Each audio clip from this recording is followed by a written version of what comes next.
കഴിക്കണില്ല എന്റെ പിള്ളേ? ഇല്ല, ഞാൻ ഡയറ്റില്ല. ഓ, എന്നാ പിന്നെ ഞാനും ഡയറ്റില്ല. എന്നാ പോരെ, ക്യാൻറ്റീനിൽ പോയി തന്നാ.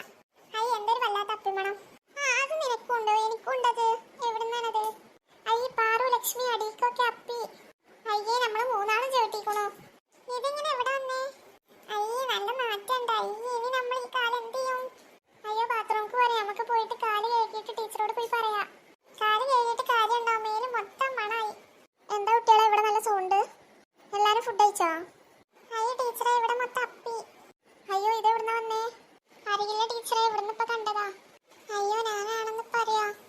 നിങ്ങളെ 3 പേരും കാലും വയ്ക്കണല്ലോ, പോയിട്ട് എല്ലാം വാഷ് ചെയ്ത് വന്നേ. എന്നിട്ട് ഇതാരാ ചെയ്തെന്ന് നമുക്ക് കണ്ടുപിടിക്കാം. ടീച്ചറെ, വാഷ് ചെയ്തിട്ട് കാര്യമുണ്ടോ? ഞങ്ങളെ മേല് മൊത്തമായി. ഇപ്പൊ പോയി വാഷ് ചെയ്ത് വരും, ബാക്കി കാര്യം നമുക്ക് പിന്നെ നോക്കാം.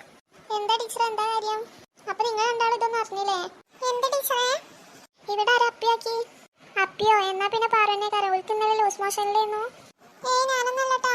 നിങ്ങൾ പോയി കഴുകിയിട്ട് വരും, ബാക്കി നമുക്ക് അപ്പം നോക്കാം. Okay teacher. എന്താ ഞാൻ ഈ കാണണേ? നിങ്ങളോട് അപ്പി വാഷ് ചെയ്ത് വരാനല്ലേ പറഞ്ഞ, അല്ലാതെ കുളിക്കാനൊന്നല്ലല്ലോ പറഞ്ഞീന്ന്. നിങ്ങളെ യൂണിഫോം ഒക്കെ അവിടെ ഇങ്ങോട്ട് വരും എല്ലാവരും. പാറു, നിങ്ങളോട് കാല് കഴുകി വരാനല്ലേ പറഞ്ഞിരുന്നത്? കാലുമ മാത്രമല്ലേ ഉള്ളായിന്ന്. ഇതെന്തിനാ യൂണിഫോം ഒക്കെ മാറ്റി? ഇതെന്താ കുളിയുടെ ഫാഷൻ ഷോ?